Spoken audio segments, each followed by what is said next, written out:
So this is the N52 oil pump, and I'm going to explain how it works and compare it to the N55. I think this oil pump is used in the N54 as well. I'm not sure.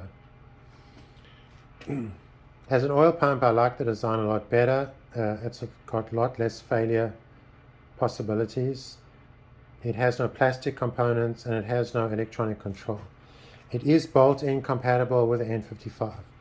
The only difference you'll notice is that the N55 has got an extra hole over here which feeds from the oil pressure control solenoid into here.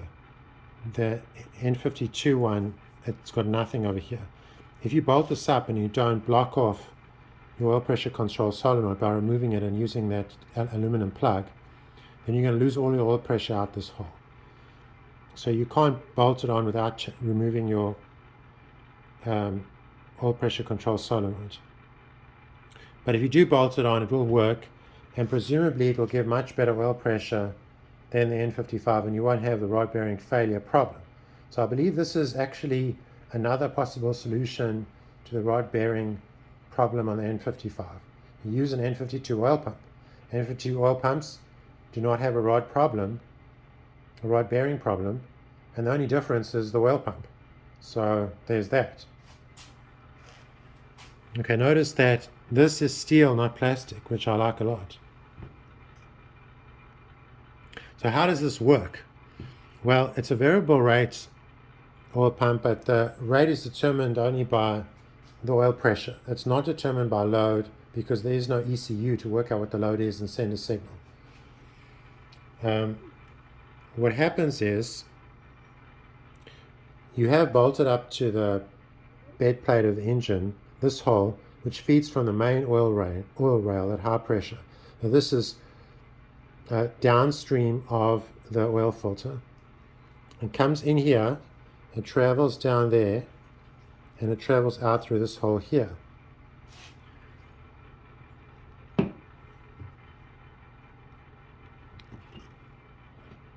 Then it goes in through this hole here, travels down here, travels across here.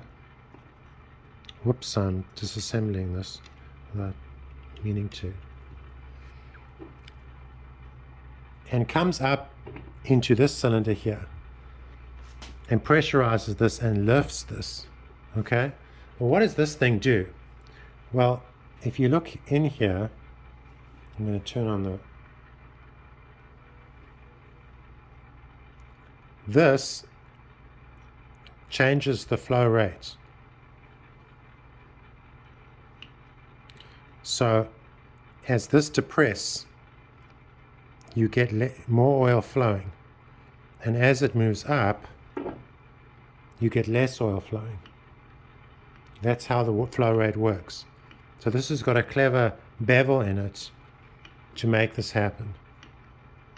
So when oil pressure is high, this moves up, and you can see that the flow rate drops significantly because the difference in area between this side, volume between this side and this side, is less. And when the oil pressure drops, this goes in, and the difference in area between here and here is large to increase oil pressure or flow.